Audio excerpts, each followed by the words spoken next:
membre de l'OFC, qui est l'Observatoire français des conjonctures économiques, et puis Emmanuel, coprésident de l'ISSB, le Conseil international des normes extra-financières, et puis également membre de la Commission internationale de l'économie pour l'économie transformative du Club de Rome. On a une trentaine de minutes ensemble. Sandrine, il y a bien sûr la sortie de ce livre. Il y a tout le travail de recherche et d'action que fait Earth for All. Est-ce que tu peux nous décrire un petit peu en quoi consiste cette initiative internationale, et notamment à travers ces piliers de lecture des limites planétaires, de stress test pour voir comment les modèles sont possibles, et puis aussi de mise en mouvement. C'est pas juste un rapport, c'est aussi un mouvement. Merci beaucoup, Olivier. C'est un plaisir d'être ici parmi vous. C'est aussi un plaisir d'avoir en fait ce livre et cette œuvre, ce travail qu'on a fait ensemble depuis 2 ans et demi, moi et des scientifiques et économistes du Club de Rome. Donc, pour ceux qui ne sont pas familiers avec le Club de Rome, une organisation qui existe depuis 1968, qui avait demandé en fait à des scientifiques et des modeleurs de l'université de MIT en 1972 de faire des plans de scénarios pour le futur. Et en particulier avec une question très précise, avec la croissance de population qu'on voyait déjà à ce moment-là, est-ce qu'on pourrait continuer à vivre sur cette terre qui n'a pas des ressources infinies, et comment est-ce qu'on pourrait commencer à prédire d'abord où sont les grands basculements au niveau historique, mais en particulier, qu'est-ce qu'on pourrait faire? Donc déjà, à ce moment-là, en 1972, dans le rapport Meadows, on a eu pas mal de solutions données, aussi bien que de scénarios qui nous disaient très clairement « halte à la croissance ». Il faut arrêter cette croissance, cette dépendance sur une économie extractive. 50 ans plus tard, je suis coprésidente du Club de Rome, et avec en fait mes collègues, nous avons décidé de sortir une nouvelle publication qui prenait en compte les enjeux du XXIe siècle et qui essayait sur 3 piliers. D'abord, un pilier de modèle, d'analyse systémique, donc regarder tous les différents indicateurs et interactions entre le changement climatique, les différentes crises que nous avons, mais aussi les vrais indicateurs économiques, politiques et financiers, pour mettre tout ça ensemble, pour comprendre que sont les enjeux aujourd'hui, et de là comment on puisse en sortir. On a donc développé ce modèle avec des scientifiques, mais on a aussi voulu trouver en fait des chercheurs, des penseurs, des économistes du monde entier, pas que des économistes de l'Ouest, mais aussi de l'Est, du Sud, pour essayer de se pencher, et ce qu'on dit en anglais, faire tester, stress tester en fait, les données, les points de données qu'on aurait de ce modèle. Et puis le 3e pilier était, après tout cela, toute cette analyse, toute cette interaction avec des experts du monde entier, réfléchir sur comment on pourrait rendre toutes ces données parcourables, faciles à digérer pour une audience beaucoup plus vaste, pour qu'on puisse commencer à toucher différents pays et différents citoyens. Et ça, donc, c'est le résultat. C'est Earth for All, une terre pour tous. C'est cette publication qui va sortir le 27 septembre et sur lequel j'espère qu'on va pouvoir parler un peu plus aujourd'hui. Merci Sandrine. Earth for All, derrière j'entends aussi dans cette logique de mettre à disposition les données, un Earth by All aussi, d'une mise en mouvement de chacun. Si on rallume un peu la lumière, si c'est possible, si je demande à main levée, qui lit ou écoute ou regarde régulièrement les informations et pense encore qu'une société du bien-être, c'est possible. Levez la main si vous pensez qu'une société du bien-être, c'est possible. Bon, il y a pas mal d'optimistes réalistes, fonceurs. Merci. Ça fait la moitié de la salle quand même. J'aurais cru qu'on aurait un peu plus. Parce que je vais vous dire, il y a 74% des citoyens des G20 qui ont dit qu'une société et une économie de bien-être est possible. On va voir dans 30 minutes où en sont les équipes. Si on va dans le concret, Sandrine, et puis je me tournerai ensuite vers Yamina et Emmanuel, on est dans une journée qui a pour thème une économie de la paix. À la lecture de Earth for All, c'est quoi une économie de la paix ? Pour nous, une économie de la paix, c'est justement une économie de bien-être. D'abord, on ne peut plus continuer avec une économie qui est basée sur l'extraction à perpétuité, avec une consommation qui est vraiment la base, la productivité qui dicte l'économie. L'économie de bien-être met en place en fait des indicateurs beaucoup plus importants, essentiels, qui vont au-delà que de la productivité. Donc, ça veut dire l'instruction, l'éducation, mettre un facteur clé dans l'économie là-dessus, essayer de combattre en fait les inégalités et la pauvreté à l'intérieur de nos économies et mettre une valeur là-dessus, mettre une valeur sur la nature et aussi dévier tous nos dépenses qui sont pervers. Donc une économie de bien-être et une économie de paix, ça veut dire une économie qui n'est pas dépendance sur en fait des dépenses militaires. C'est aussi une économie qui n'est pas dépendante sur l'énergie fossile. Il ne faut pas oublier aussi que notre géopolitique d'aujourd'hui, en particulier l'Ukraine, est basée aussi sur notre interaction avec une dépendance sur l'énergie venant de la Russie. Donc cette économie de bien-être est aussi une économie systémique qui prend en compte toutes les relations géopolitiques et qui arrête en fait cette dépendance sur une économie extractive et qui détourne les dépenses aujourd'hui qui sont au profit de juste quelques-uns au profit de tout le monde. Précisément, merci. Merci Sandrine pour ouvrir le champ. Et précisément, Earth for All est basé sur une approche systémique où c'est l'articulation de 5 changements de cap qui permettent de faire le pas de géant. Voilà, les 5 changements cap qui doivent en fait être mis en place en même temps pour faire ce pas de géant et pas rester dans trop peu, trop tard. Ça, c'est l'autre scénario qui est le scénario d'aujourd'hui.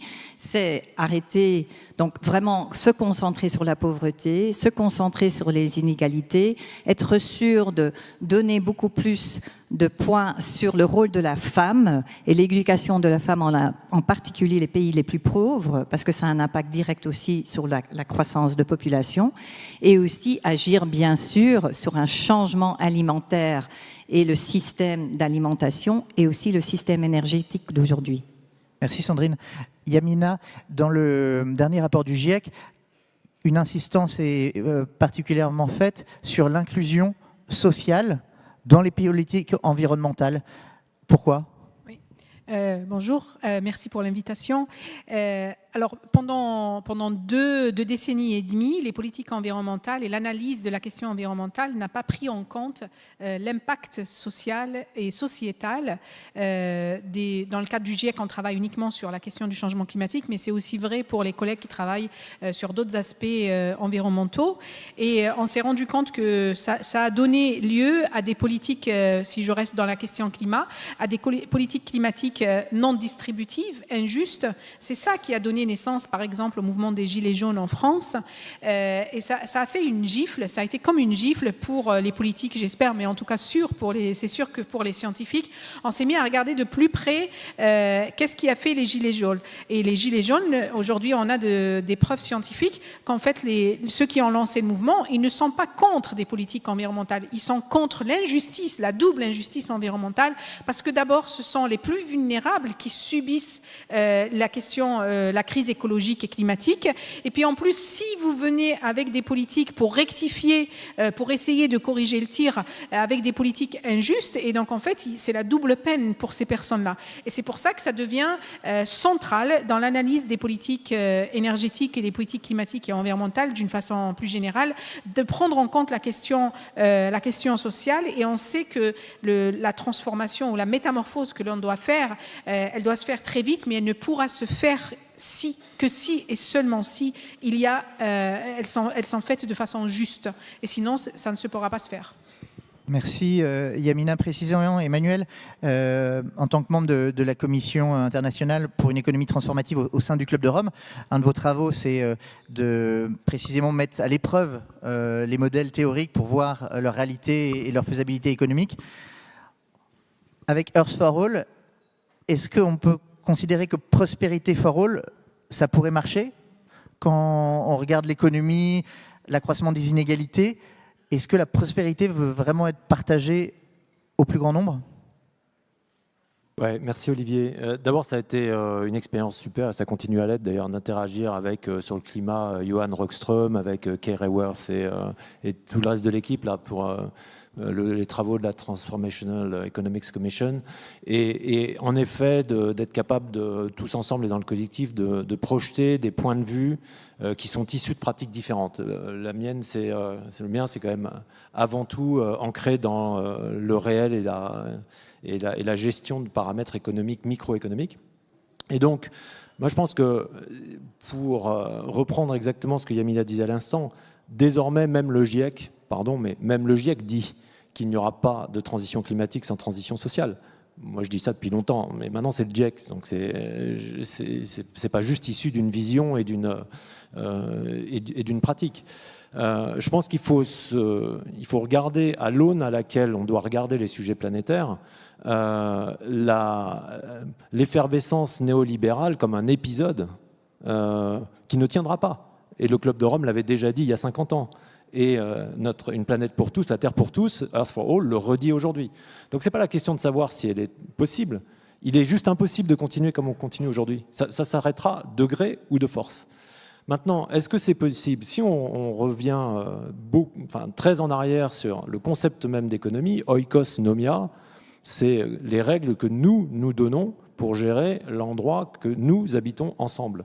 Il n'y a rien de plus inclusif que ça. On ne va pas le faire maintenant dans le cadre de cette discussion, mais les pratiques d'économie inclusive, et le mouvement Impact France le démontre par tous les entrepreneurs et les entrepreneuses qui y participent tous les jours, démontrent la capacité à le faire. Nous, on l'a fait à l'échelle d'une très très grande entreprise, bien au-delà de ce qui semblait possible. Donc si on met en place les conditions systémiques, moi je n'ai aucun doute sur le fait que l'économie retrouvera son caractère nécessairement inclusif des personnes. Je voudrais juste ajouter un truc, c'est que ce n'est pas suffisant les personnes. Il y a le vivant. Et le vivant, il est absent de toutes les théories et les équations économiques. Or, je redis un truc que j'ai partagé il y a 2 ans ici, quasiment jour pour jour. Les chaînes alimentaires et l'équation du grand changement, du changement de cap de l'alimentation dans le monde doivent être complètement revues pour une raison simple. 96% de la biomasse des mammifères vivants sur Terre, ce sont les animaux domestiqués pour notre consommation. Donc, la vie sauvage, telle que vous l'avez tous imaginée, telle que vous la voyez dans les livres et dans les zoos, c'est 4% de tout ça. Donc, c'est juste impossible de continuer à mépriser le vivant comme on le fait aujourd'hui, ça n'existera pas. Et donc, la véritable inclusion, c'est d'aller jusqu'au vivant autour de nous et pas seulement nous, humains. Merci, merci Emmanuel. Merci de rappeler ces grandes proportions. Avec toute approche systémique, il y a aussi des rapports de force et des mises sous tension. Comment est-ce que, dans Earth for All, vous abordez ces différentes lignes de force, notamment par exemple les tensions sociales, et puis la question du bien-être qui, à certains moments, peut sembler saugrenue?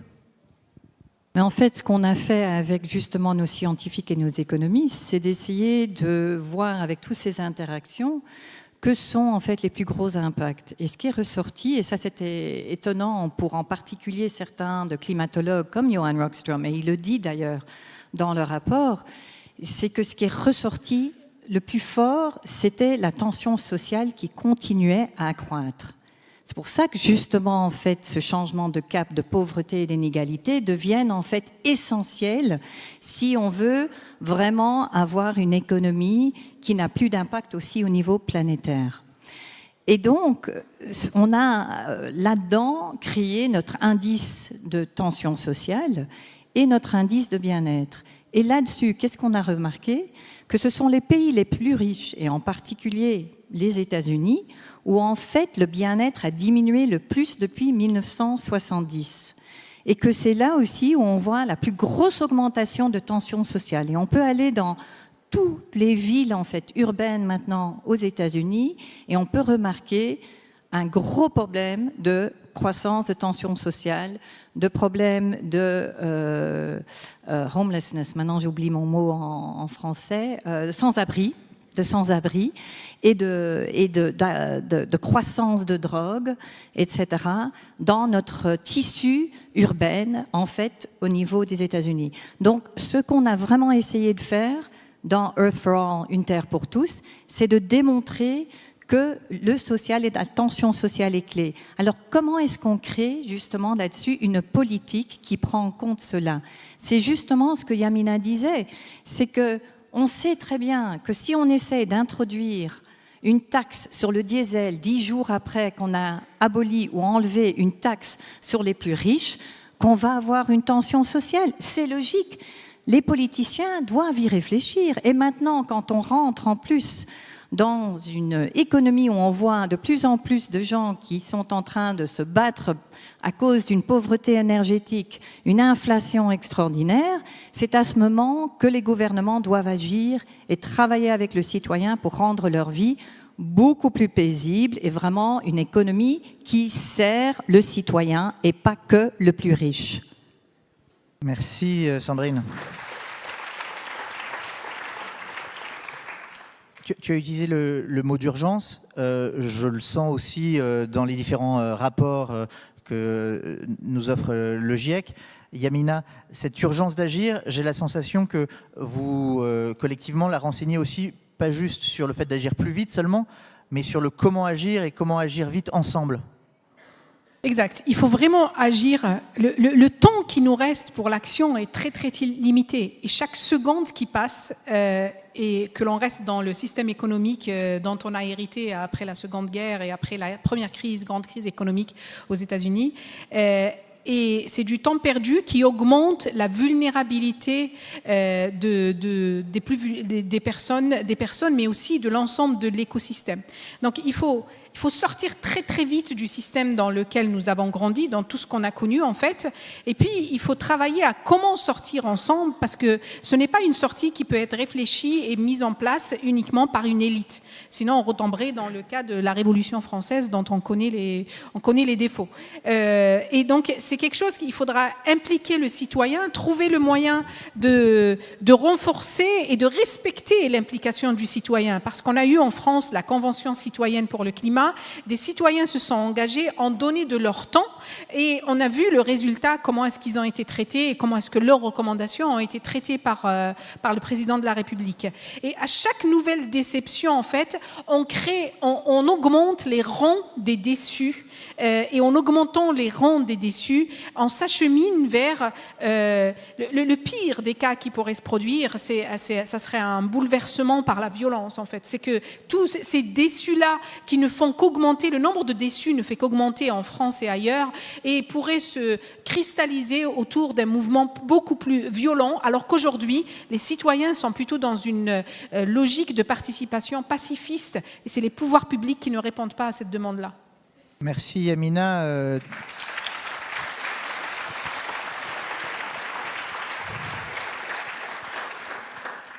Tu ouvres un thème délicat. On a parlé d'exclusion. Beaucoup, on peut le voir dans les mouvements sociaux, dans les abstentions, peuvent se sentir oubliés en marge du système démocratique. Sandrine, Emmanuel, Yamina, est-ce que vous pensez que face à l'urgence climatique, les tensions écosystémiques aujourd'hui à l'œuvre, notre démocratie pourrait être en danger? Sandrine? Oui, absolument. Et justement, je suis en interaction continuelle avec la Commission européenne et aussi avec différents États membres pour parler justement de cela.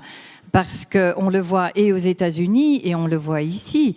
Et c'est le plus gros enjeu. Si les citoyens ne sont pas servis comme ils devraient l'être, et si la prospérité n'est pas partagée entre la plupart des citoyens, il y aura une révolution. Et cette révolution, souvent, passe vers la radicalisation, que ce soit de la droite ou de la gauche. Et ça, j'en ai très peur. Et ça veut dire qu'alors on n'aura pas la possibilité d'avoir une vraie démocratie, une démocratie où les citoyens sont participatifs, mais aussi où un État réfléchit aux besoins des citoyens. Dans le livre, on est très clair. On veut un État qui joue le rôle de l'État.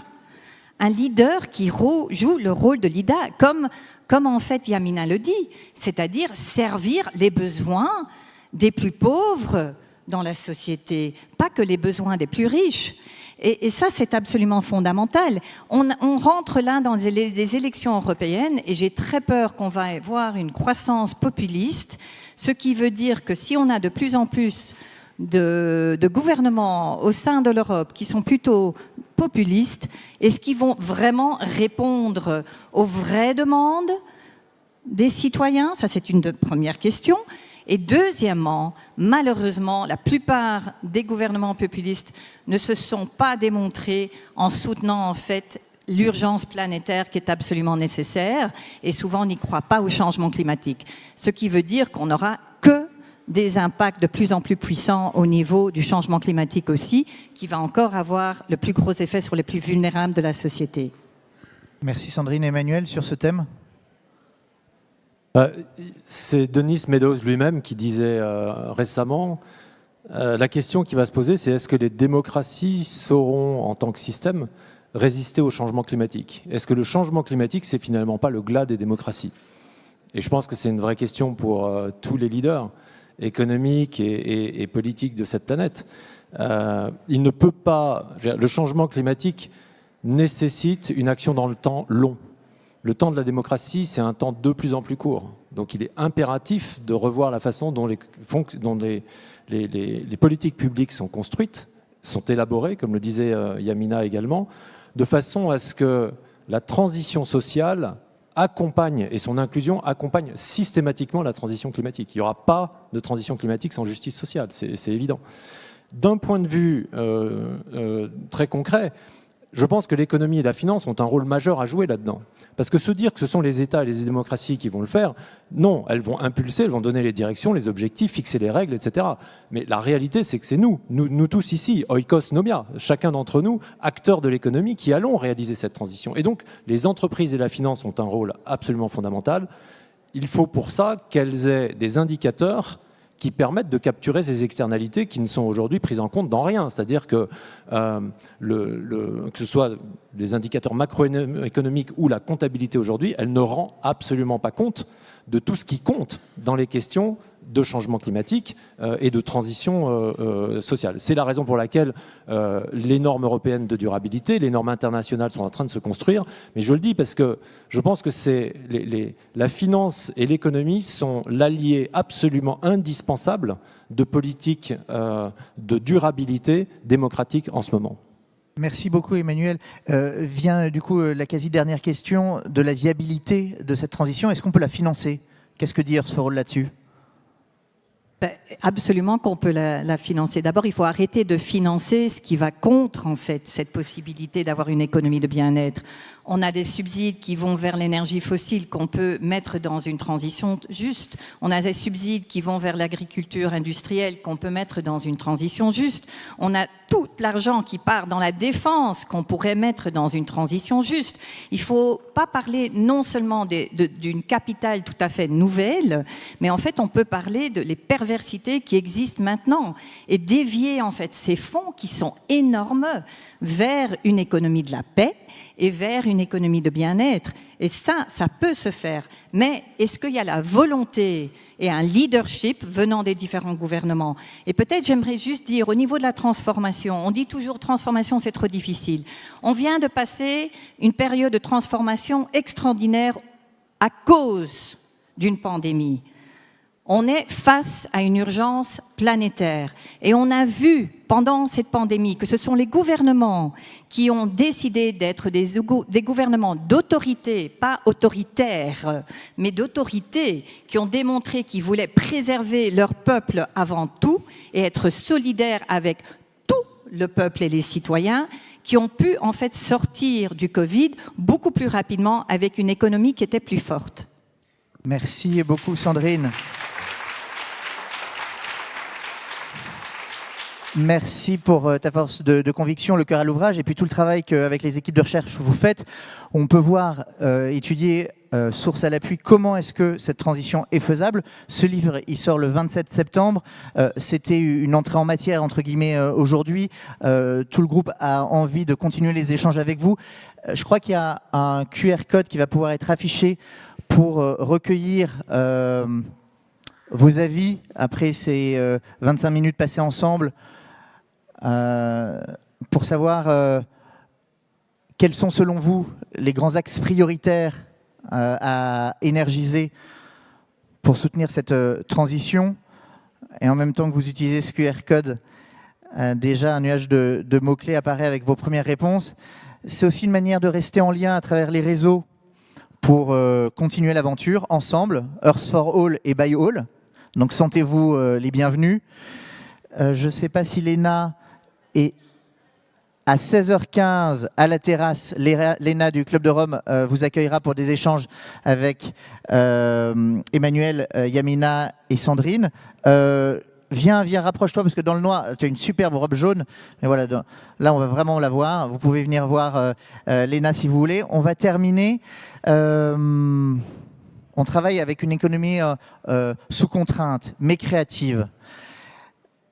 On termine 2 minutes avant la fin, parce que la prochaine séance, justement, avec des leaders politiques, arrive. Sandrine, Emmanuel, Yamina, est-ce qu'il y a un mot de la fin que vous aimeriez offrir aux participants? Yamina. Alors moi, je dirais que nous n'avons pas le droit de rater cette bataille, parce que c'est une bataille pour la vie. Et nous avons chacun, à son niveau, un rôle à jouer. Nous pouvons tous être acteurs de cette réussite. À chaque fois qu'il y a une politique qui va à l'encontre de la justice sociale et la transformation de notre environnement, c'est une politique qui nous rapproche un petit peu plus de la catastrophe. Et ça, c'est inacceptable pour les jeunes générations.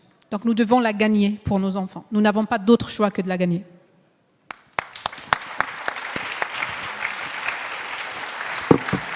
Emmanuel. Oui, moi je voudrais juste commenter sur ce mot qui est au centre, la justice sociale.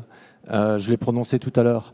Je voudrais simplement vous inviter toutes, chacune, chacun à réaliser combien dans votre vie le lien social est fondamentalement ce que vous cherchez au travers de l'argent.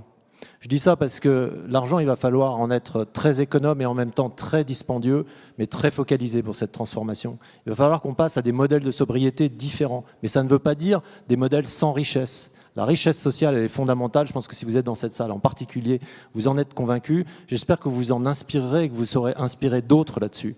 Parce que c'est le moyen de rentrer dans une transition qui sera à la fois juste et écologique. Et Sandrine? Quand je regarde tous ces différents mots, ça démontre en fait la complexité de la discussion, mais aussi le fait que tous ces mots sont liés. Et oui, tout est lié en fait à cette justice sociale. Ceci est le plus gros défi et c'est pas un défi climatique, c'est un défi humanitaire. Jane Goodall a dit « Nous sommes l'espèce la plus intelligente, mais pas la plus sage. Sage au niveau de sagesse. » Moi, j'ai envie qu'on fasse notre preuve. Peut-on être sage face à ce défi et démontrer qu'en tant qu'humain, on peut devenir non seulement humanitaire, redevenir humain parmi d'autres espèces sur cette planète. La planète, elle va survivre. Est-ce que nous, on peut déterminer notre existence en redevenant sage ?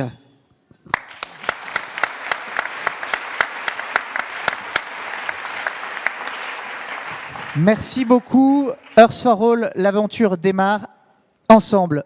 Bonne suite.